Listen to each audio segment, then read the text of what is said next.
I'm just going to introduce you really quick, Jay, if that's okay. Yep. Okay, so everyone, I have the honor and privilege of speaking with the wonderful Chen today from Chen Realestate. He is in partnership with Blue Ink Real Estate, a new brokerage here in the Bellingham area. And he has just a wonderful journey that I'm excited for us to dig into that is full of hope and promise and good things coming your way in life, Jay. So excited for where you're going and how everything is just moving along in your life. You've hit some big goals this year from what it sounds like in real estate. So that being said, I would love if you just want to state what you're talking about here today. I know you had an awesome intro that I think was just so impactful. So if you want to go ahead and share that, that'd be awesome. Yeah, and thank you for this opportunity. It's really great to be sitting here with you. And I've wanted to do this for a while, being able to tell my story. I feel like for the past year, just putting my head down, working hard, and just like it's the more time that has gone on has made me realize I really need to at some point come out with my story. So the people that, the friends that follow me and, those that I work with, whatever, I think it's kind of helps to illustrate like where I came from, what my purpose is and all that. So I really appreciate the opportunity. So yeah, when you kind of prompted me to how to start sharing, I just started writing some thoughts down, and I started with, I like to talk about my story of obtaining personal freedom and just living a life without regret, despite cultural expectations and family pressures. So my journey is about awakening, discovery, self-awareness, dreaming. It's about failing, courage and hard work, and freedom, and ultimately happiness. And it's about living life on cruise control for over 15 years and then living a life based on someone else's expectations of me as opposed to what I really wanted for myself. And it's about tremendous heartache but also unbelievable liberation. I love it. That's so good. And I would describe your journey exactly as that. So I think you summed it up right there awesomely. I'm glad I was able to write it out properly. Yeah, that's great. So if we want to just go back in time, if you could maybe take us to your beginning here in America, because I know you immigrated, right? And I believe you said 1999. Is that correct?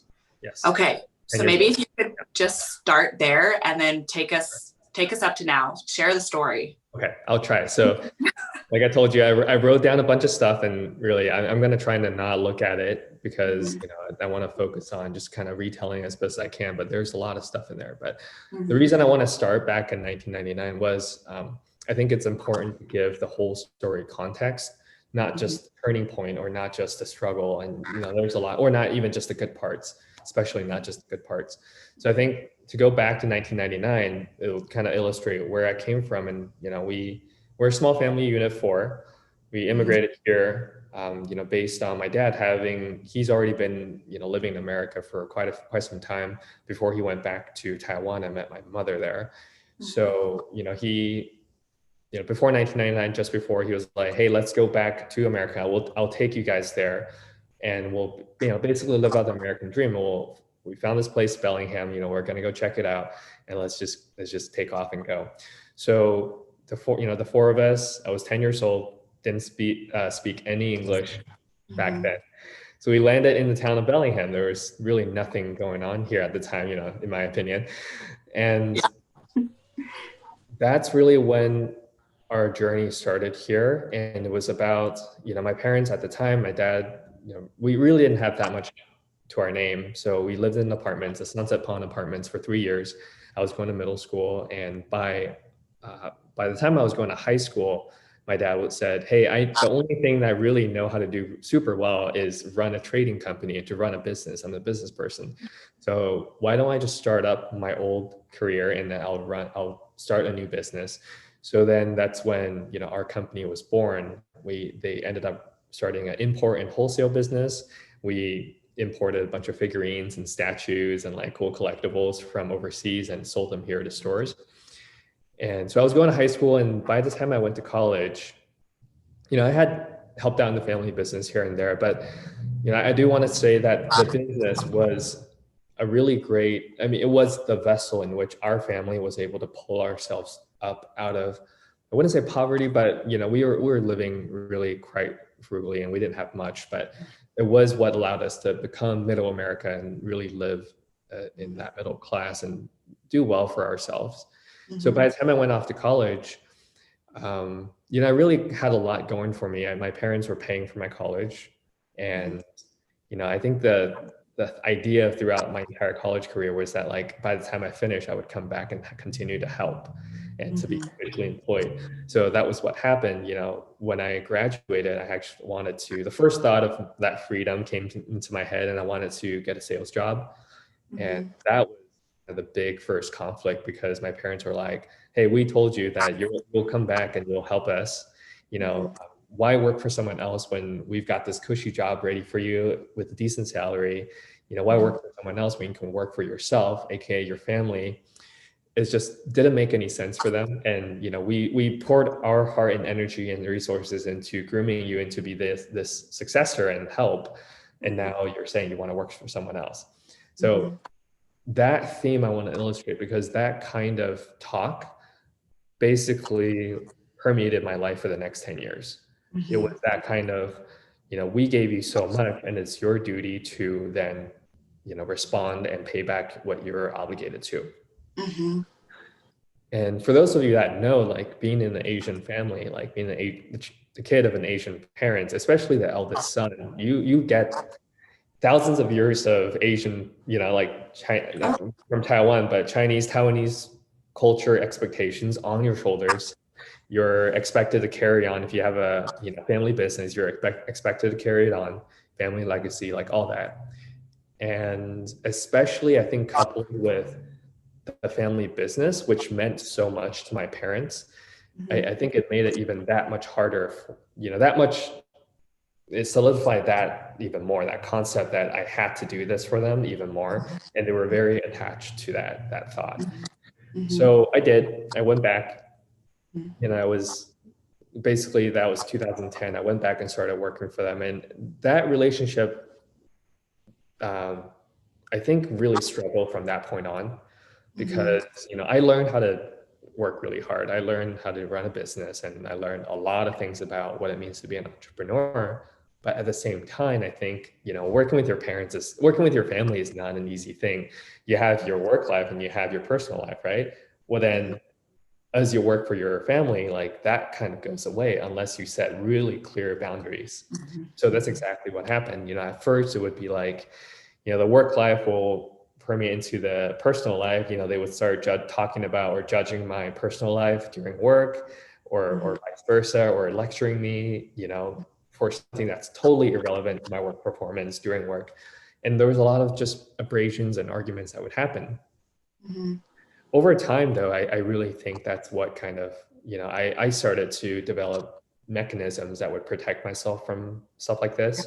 I did tell them that, hey, at minimum, just don't talk about my personal life when we're at work, please, because that's at least I want to set this boundary. But the other stuff was just, it would be hard because at 25 years old or 28 years old, I would still be called into their office and be lectured for like an hour plus for over little mistakes. I just felt like as I grew into my adulthood, that was no longer okay, whether I worked in a family business or not. And I just felt like I knew that was not okay.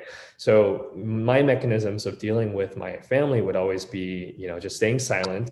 If I was called into their room and lectured like a child, I didn't want to instigate further conflict. So I would stay silent, nod my head and say, yeah, okay, sure. I just kind of check out. And I would also emotionally distance myself from the hard stuff. Like I would try to be pleasant. I'm usually present. For anyone that knows me, I'm a pleasant person. But when when the hard stuff came about, it was more of just like, how can I escape from this emotionally? Yeah. So basically, for the next 10 years, that's kind of what I dealt with. It wasn't until about 2017. So I met my girlfriend, Allie, around that time. End of 2016, early 2017. I think having her as a figure where I could like look towards a future together, not just talking about like, oh, marriage, like all that stuff. It's just like, I now have someone who she meant a lot to me at that time, especially at that time in my life. I like found a person for me that could be this forever person. And it would open my eyes and was like, okay, what does that mean for my life? You know, like, do I still want to be in this position? And mind you, my parents did not accept her. She, for many reasons that I probably won't need to go into right now, but they just simply didn't accept her. And a lot of people could probably relate to this. She wasn't Taiwanese, you know, she was half white, half Filipino. She just didn't really mix with our Taiwanese culture. They wanted me to find someone who could speak Mandarin and all this stuff. Or even just someone who like came from a better background, you know, had more money to their name, whatever. So one of my turning points was that in 2017 in March, I can remember this pretty vividly. I sat in my house in my condo. It was at night, and I had this vision. So my vision was, you know, me at the same chair in the company, in the office, and I would be about 50 some years old. My hairs were gray, and I was managing the same few people in the office. I was doing the same routine every single day. And after envisioning that, it was just like, you know, I felt this huge pang of regret, even though I wasn't there yet. Like, you know, I'm imagining me being old and just living this life. And I was like, shoot, that's going to be my life if I don't do something about it. And so one of my greatest teachers that I look up to is Jim Rohn. And he talks about these moments that change your life forever.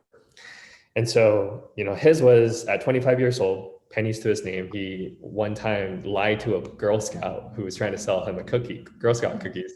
And he told her that, sorry, I already bought some cookies from another Girl Scout. You know, I don't need any more. In fact, he couldn't even afford to buy the box of cookies. So yeah, and I heard that in one of his talks, and I was like, shoot, like, this is my moment. This is the moment that's going to change my life forever. Because, you know, I knew that my life can never be the same afterwards. And give me a second here. It's okay. Yeah. So yeah, after that day, I would say it was a turning point, and I started down the path of just personal development. Started to be pretty addicted. I started with YouTube videos, podcasts, audiobooks, you know, a lot of great people, those that are still alive, those that aren't anymore. A lot of people have done a lot of great things in this space. Talking about mindset, success in business and personal life, all this amazing stuff. And I was like, wow, these people are amazing. Like, I all of a sudden had access to the minds of extremely successful people that live their life to the fullest. And I was like, okay, so there is a way out. And I knew deep down that this was it. This was how to get out. And it wasn't because I wanted to just abandon my parents, but I knew that, like, I couldn't live a life of regret. You know, like, anyone who knows about, you know, how to live a life with purpose knows that the last thing you want to do is live a life with any regrets.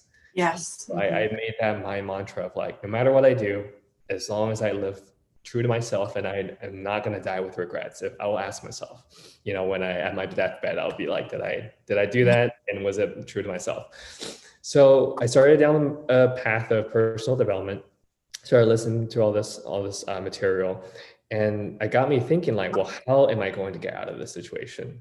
Because in the beginning, it seemed impossible for 10 years plus. So I realized that I was good at e-commerce. I was good at running a business on Amazon. So I said, okay, I'll design my own product. I'll import it. I have the money right now to invest into it. I'll launch it on Amazon, and it'll be great. I'll be a business owner, and in a couple years, I can slowly exit from the family business. Yeah. So I spent thousands of dollars, you know, on multiple Amazon courses. And when I say thousands, it was thousands and thousands of dollars, you know, because I wanted the best. I knew that, like, this was my shot, and I couldn't just I couldn't dabble. I had to be a master at it. So, and I really did. I ended up creating a brand, you know, and I imported a product, outdoor blanket. My company was called Dire Outdoor Gear. And when I launched it, I started with 600 units, and I, you know, launched it on Amazon here. And, you know, my friends have seen the journey, like, of me doing that. And basically that business was run from 10 p.m. to 3 a.m. almost every day. So I would go to work during the day, come home and hang out with Ali and our pets and eat dinner. And by about 9 to 10 p.m., I would say, okay, I'm going to go work. I would go into the office, home office, and yeah, work until 2 to 3 a.m. I did the hustle for months and found out that I wasn't, I was living, I was, working towards my dreams, but I found out that I wasn't happy fully for other reasons. I found out that like, it was just really hard working, in the same room at night without talking to anyone, without human interaction. And I was slowly starting to discover like that self-awareness came in of like, what drives me, what makes me happy, what makes me successful. Well, I started to know that like, well, this wasn't quite it. I knew I'd take a shot at it. I knew I was about $15,000 in, but I knew like even this wasn't quite it. So at the time I was like dealing with, the thought of, okay, I'm going to walk away from this salary and this life with my parents, the business. And then I was also potentially needing to drop this thing. And I was like, okay, what do I do? So I just kind of kept it going. But during that, I actually told my parents what I was going to do. And I gave them what I would consider a 2-year warning. I drove over to their house one Saturday and I said, hey, just so you guys know, I wanted to let you guys know, I started this company. Please don't freak out. I don't want to just up and leave you guys, but I do want to do something else for my life. And that something else is this company that I've started. And I hope to be an entrepreneur and run it and to be successful. I give myself about 2 to 3 years. And I hope that I can like slowly maybe balance the both of them. But I would help you, find a successor. I would train them. I would just make sure the transition is easy as possible. I would say that conversation was probably what led to a lot of the bitterness and feelings of betrayal and disappointment that happened. That was in March of 2018, give or take May, maybe. And for the next year or so, life just became a little harder every day. The arguments, the abrasions, like all this stuff just became a little worse than before. There was a lot of mistrust of what I was up to. Why did he do this? Why would he not continue on what we've agreed upon, which is to me run the business and be a successor? Why, and even blame on Ali and blame on outside influences, like I'm being controlled, I'm being all this stuff. And to tell the story, I really don't want to paint my parents as the villains of the story because I understand they are human and humans are attached to things. They use the term love a lot. They love me no matter what. They love the family. They like family is everything. At the end of the day, we've got this family to look back to. But that is all attachment. And I found also through a lot of the personal development stuff is that like the attachment and the love ultimately it became no longer a good thing. That attachment is really poisoning the relationship for us. Like they were so attached to the idea that I had to be a part of this family business that it poisoned our actual son and parent relationship. And I told them, I was like, you know what? Another good thing that could come out of it is that like we all see how this business is affecting our family relationship with each other. You guys fight all the time. I fight with you guys all the time. Like I knew that if I had some distance, like we can actually be a normal, and maybe regain our good relationship. Of course, that didn't really quite work, So I do want to stress that like I know their positions. They had all these expectations of me, but it doesn't make their behaviors right. And one of the biggest lessons I took away is that like they had their reasons and I understand it and I understand their hurt and what they sacrificed to get me here. But it doesn't mean that I need to live their life based and become a puppet of their dreams and goals for me. Like I am not indebted to them. They don't own me, which some of my best friend, one of my best friends, David, told me like, hey, just remember, they don't own you. Like someday you can get out of this. And I really credit a lot of my, growth to my friends too.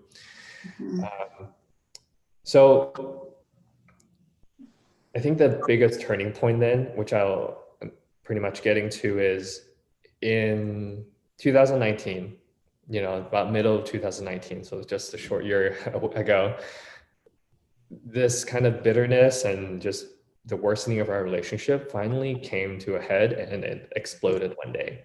And it was in June. I remember the exact day. And yeah, basically I heard some horrible things that were said about me the week prior. And I was just, by my own parents, I overheard them, and I just felt really down for a week. And that me being down for a week all of a sudden made my father come into the office. He was semi-retired, so he didn't really come to the office much anymore. And he came and he started yelling at me, screaming his head off, flailing his arms around. All of this was actually caught on camera, and it's hard to say, but like I watched it later, and I couldn't believe what I was seeing. Here I was standing here talking to them and trying to just stay my composure. And they were flailing their arms around and pointing at me and speaking to me like I was some criminal that just walked in on their house. And so, ultimately the main thing the biggest thing that happened that day was, it was about a 2-hour ordeal. And during that, my dad, unfortunately, he used some force on me. And I knew when he did that, I knew that was not okay. And I knew that was the last time I could ever come back to this office. And that was 19 years or 18 years after the company started. Yeah. So that was hard. Yeah. I came home that day, told my girlfriend.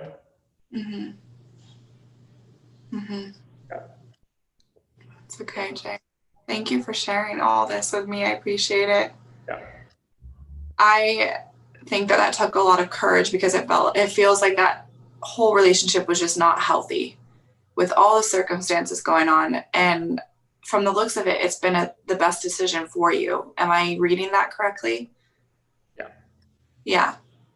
So share with us where you're headed now, now that you've stepped away, not undermining how extremely hard this is, but what have you been able to do now that you've stepped away from the ownership of your parents and started to blossom into your own person who's doing really cool things? What are you doing now that you have taken this hard but courageous step? I think, give me myself a second here. You take your time. I know, water. I expected this, but it's always different when you actually live through it. Every time I retell the story, I don't retell it often, but every time it kind of hits, it all comes back. And that's okay. Sorry, I'm also listening to my kids in the background. Sure. No. So, long story short, from then on last year, I found real estate. I asked myself, okay, Amazon didn't work. I knew I was good at it. I'm a very analytical, methodical person, and I like my systems. But ultimately, that didn't drive my happiness. I was good at it, but I wasn't happy doing it. So I was like, okay, at least I'm self-aware. Let me go hike for a few days. So after that day happened, I went and hiked, and saw friends and talked and just chilled out. And even though I walked away that day from a 6-figure salary job, and it was a lot of hurt. It was still a lot of hurt that's there. The most significant thing that I felt was that I felt liberated. I was so much freedom, and I was like, wow, for the first time in my life, I was in the driver's seat. I can go anywhere I wanted. Yes. Yep. It was amazing. So found real estate because I knew that I bought a house myself, for a second house in Seattle, and I had a great experience with my realtor, Barb. And I was like, wow, this is kind of interesting. I liked all the calculating, what you can afford and all this stuff, and just being able to buy property and rent it out, and this whole thing felt cool, just a good experience and a great way to build wealth. So I thought to myself, you know what, maybe I could do that. And I happened to come upon, I was looking for jobs, and I put together a resume, and I basically found a real estate company, and then I started to learn how to become an agent.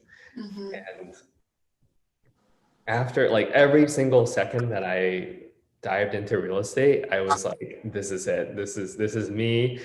Even the most basic, even the hardest things were well, this is me naturally. I don't need to like stress about it. Like there was a lot of things I had to learn, like how to negotiate well, how to just connect with people, and like a lot of those things that came naturally to me. But I think the most important thing was like it just fed into what I needed as a person, which is to connect with people and to help people. Like I'm the kind of person, if you ask me like a question, I would be like, okay, what do you actually need help? Let me actually help you to get you where you are. So that kind of attitude and that kind of thing just felt natural to me when it came to it. And I think meeting with the right people helped a lot. So, I got paired up with some really amazing people, my colleagues, Chris and Stacy, a lot of great people. Once I became liberated and I could find my own niches, and I really found some amazing people that lifted me up. So yeah, ever since then, I've experienced some really amazing wins and successes in this realm. Like every single day I say to myself, like, I'm no longer working. I'm no longer in control. I mean, I'm no longer living based on anyone else's control or expectations. I'm living for myself. Every day I wake up, no matter what I do, I knew that like I'm not doing anything that I will regret because I'm choosing to do it. So that's amazing. Yeah. There's two things that when you were sharing your story, I really wanted to touch on. And that first one is you had that moment of sitting in your chair and it hit you. Am I going to be 50 and old and gray and still doing the same thing?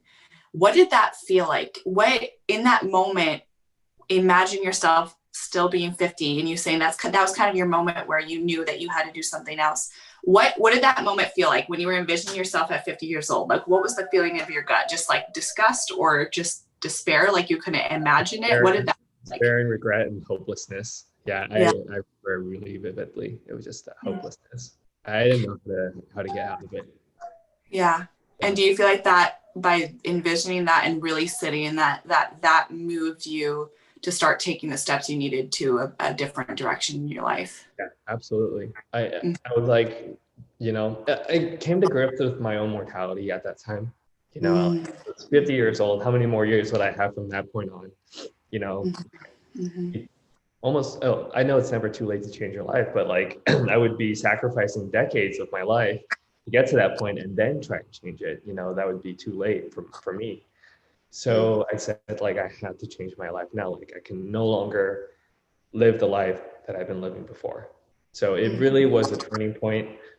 And I think like, I'm so glad that that moment happened, but I bet even that was a culmination of years of, processing through the hard times and, help from friends and talking me through it and all that. Yeah. It didn't just happen overnight. I feel like you definitely have had a good support group other than your obviously immediate family, but outside support has been huge, obviously with your girlfriend, Allie, who I can't wait to meet one day. And it sounds like you have some really great friends as well. Yeah. And would you say that that's been it sounds like that's obviously been a huge factor in where the success you've had so far in your life? Yeah. I mean, I can't imagine, or I'm so happy to see that, like, to know that my friends saw me from, like I've been friends with them, some of them since like middle school, high school. So they know my story, they lived it. They saw me, sometimes in my darkest times and talked me through it and all that. They know my struggles. But like nowadays, they just see me thriving and having fun and being myself on social media, on Instagram, and like helping my clients and just living, cliche to say, living my best life. Yeah.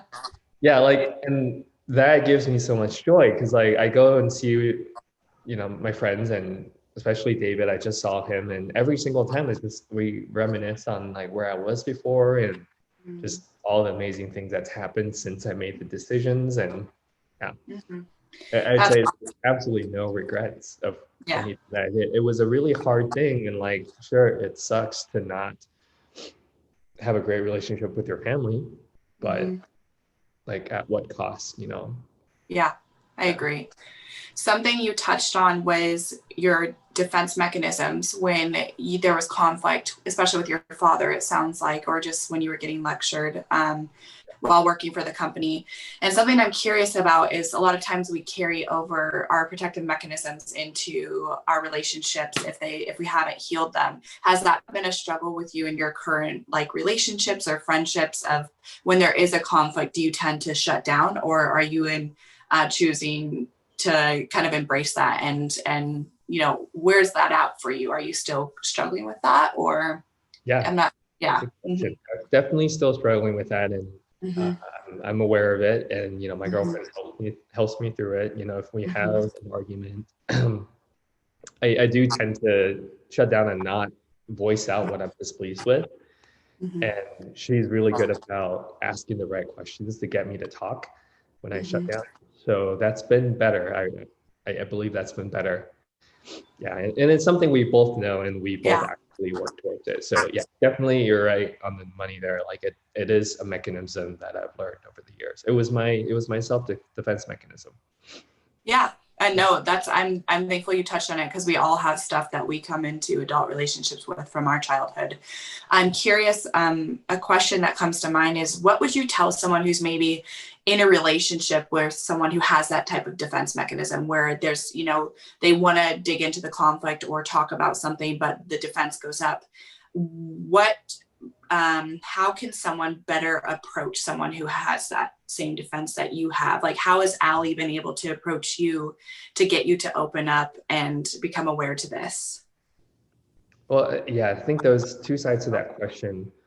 So how has the other person been able to help me process through it? But at the same time, how have I been able to try to make positive strides towards, improving that behavior? So first of all, like it's really helpful when the other person does recognize it along with you and be able to ask prompting questions to say like, okay, something's obviously wrong. What is it? How do you feeling? What is it? Something I did? What did I do? What was that moment that made you feel not okay? Are you feeling okay? So it's a lot of those questions that are not attacks and definitely cannot be, felt like they're there to just to instigate conflict. They're there to kind of pry it open and see what's going on. So that really helps. Like if I'm feeling moody and angry, like that does get me to open up and talk. But at the same time, like you have to, like me, I have to make sure that I am willing to talk and open up. Yeah. But when I'm being called out, when that happens, I can't just be like, well, really nothing's wrong. Then you're really lying to yourself and to other people. You're doing a disservice for that relationship. Yeah. That's going to hurt the relationship if you, at that point, you're still clamming up. So I do, when asked, I might like resist a little bit for the first couple times. I'm like, oh, I'm fine. It's whatever, but you really do have to go, okay, well, no, this can't actually be how I respond. Like I'll tell them what's going on. So the other thing too is, maybe this isn't quite your question, but like the difference between me just clamming up in the past versus the moments that I started to open up. The versus the moments that like I knew how to deal with it better when, for example, my parents were lecturing me. So I think the main things that I did different was I would really tell them, state calmly that this is not acceptable behavior. If they were screaming their heads off instead of going blank stare, I would go, well, I don't agree because first of all, please stop yelling at me. Second, I did this because of this. And if you don't agree, then, I accept it, but that's not, I can't agree with you on that. And I don't like how you're treating me. So just being able to state that calmly and be okay with the fact that like, you may not change them because they're attached to their feelings. But at least you can put them out there and you know that like, again, no regrets. You've said your piece. Yeah. So I started doing that and that helped me a lot. That's awesome. And I think that's a boundary also that you're setting. Like, it's not okay to treat me this way. And it's okay in relationships to communicate. That's actually very healthy in relationships to communicate that. So I'm just very proud of you for identifying that. And even if it didn't work and there was still toxicity in the relationship, you at least were setting your boundaries for your own peace. And so that's really important. The other question I had was, you mentioned you had invested thousands into the other startup company, 15,000. Is that correct? Yeah. Oof. Oh, mama, that's a lot of money. And Yep. then you walked away from it, correct? Yep. I still have, I don't know how many 100 pieces in my garage. So if somebody wants a hiking blanket. How did you muster up the courage? Because you knew it wasn't right for you. You knew, it sounds like you had that moment of knowing that this still isn't right for me when it was late at night, 10 to 3 a.m. Yeah. How did you step away knowing you invested that much money? Because I think there's probably a lot of people who either in their jobs or careers or businesses, they've invested so much either time or money or both into something, but they know it's not the right fit. How did you get the courage to step away and make peace with that? Yeah, again, self-awareness. I knew that I only had a finite amount of time, and I could keep chipping away at it. Maybe I'll throw in $5,000 more and I can do another successful launch, or I could throw that money into a different product and then be successful. And I knew I would be successful if I gave it enough chances. But I also knew what my heart was telling me, and that it wasn't fueling my happiness meter. And that was the most important thing. There was very little human-to-human interaction in person. And I just knew deep down that was what made me the happiest. And I knew that as long as I was doing something that made me happy, I would be successful at it. And so, no matter how much money I made potentially from Amazon, first of all, I would be at the whim of my factories and Amazon and all these outside forces. That was not ideal. No matter how successful and how much money I made, I knew that if I wasn't happy doing it for the past year, what would make me happy doing it for the next 10 years? Yeah. So that was a great litmus test. And it was actually pretty easy once I processed through that. I was like, okay, it's got to be something else, something else better suited to my strengths. I think there's a huge lesson to be learned here, that you should always pursue happiness over money. Absolutely. I think, we get so caught up in money in our culture and society, and people are just miserable chasing the money. And if you're not happy in your heart, it'll make you a miserable person. And so good on you. Even though that's a lot of money to obviously be stepping away from that you invested, you knew what was right in your heart and you followed it. So that's a victory right there. You can always get money back, Yeah. Money. I love this concept that I heard one time is, you got to think of money as potential energy. That's all it is. They can always print more money. There's endless amounts of money. There's an abundance of it. So even if you lost everything, so Jim Rohn always said, you set goals and you achieve them, not because of anything else, but because of what they make of you when you achieve your goals. So, if you personally developed yourself, if you had developed the right mindset, and it was like a muscle that you trained all the time, even if you lost all the money to your name, you could start back up and start a new company the next day and be successful in 6 months to a year. So that concept made me just not afraid of losing money.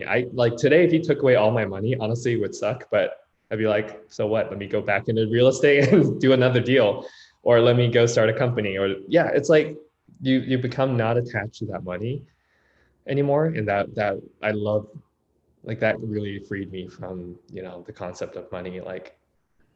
Then you could really do, okay, what do I love doing? It's not about the action of it. Like real estate, it's great. I love the idea of, buying, selling houses, but that's not what I'm doing it.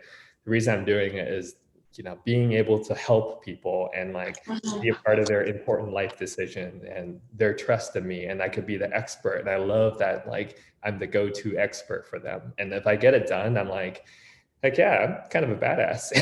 I did this for them. I beat out 10 other offers, that, those kind of things fuel me and drive me. I'm like, yeah, this is for me, because that's what I need to be successful. I love that. That's so amazing. I agree with everything you just said. Also, I'm so sorry my children are in the background, keeping it real Okay. here. Yeah. I've But been like freezing up here the whole time, so my voice has probably been shaky, and so yeah, all no, you're doing good. great. I love that. I love that, you know, the idea that money can be remade. And if you're not happy to pursue something else, knowing that you can remake that money doing what you're really passionate about. And I could not agree more. That was brilliant.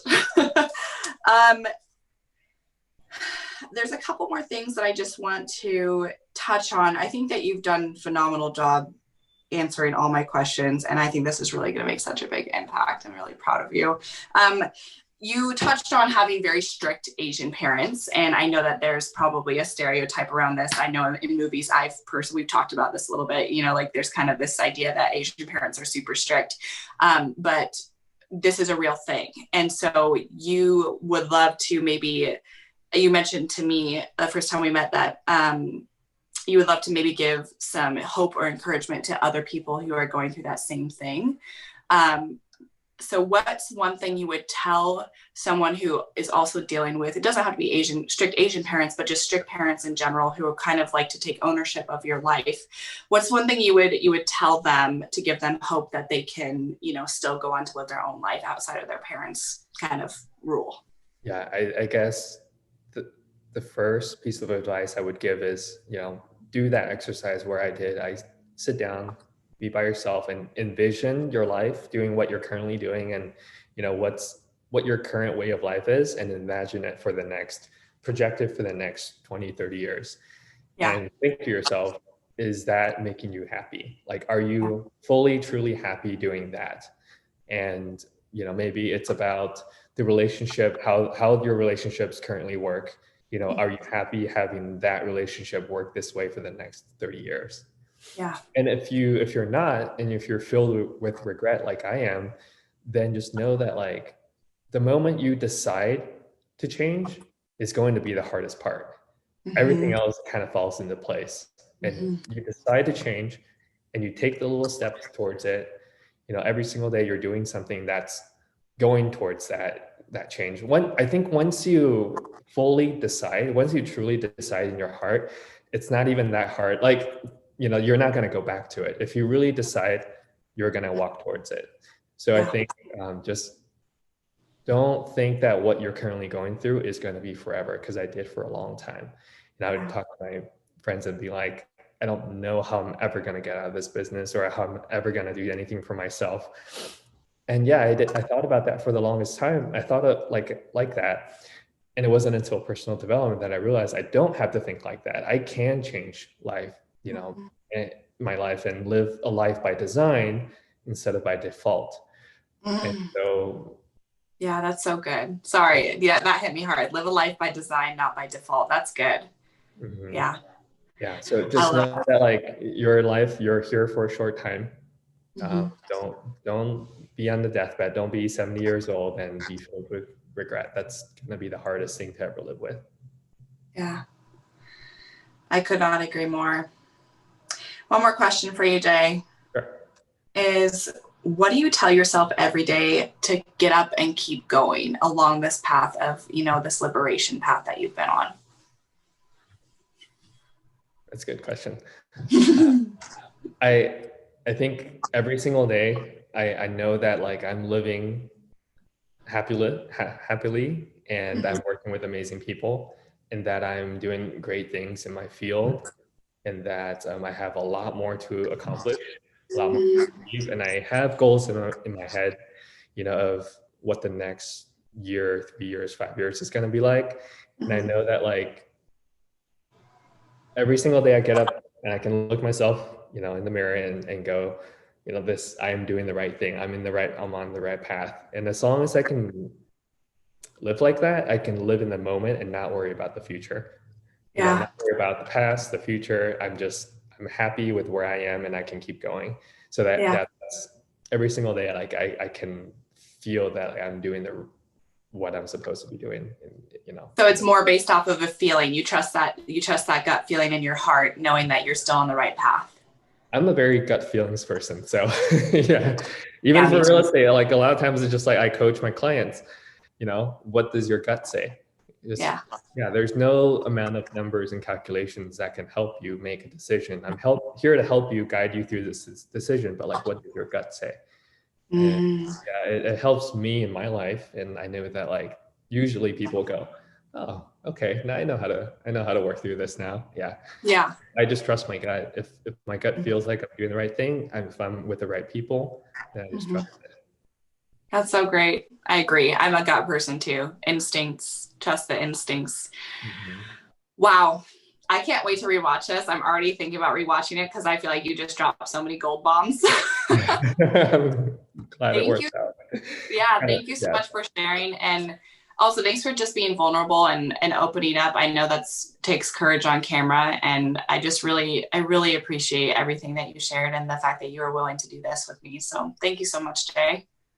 Yeah, thank you. This was really amazing. And I definitely was nervous going into it, but I think this will help me starting to open up more and be more authentic in me retelling my story on my own platforms. So I'm excited. I'm so excited to see it. You continue to embrace that and embrace your authenticity because you're one heck of a guy there, Jay. Thank you. Yeah, I appreciate everything you're doing too.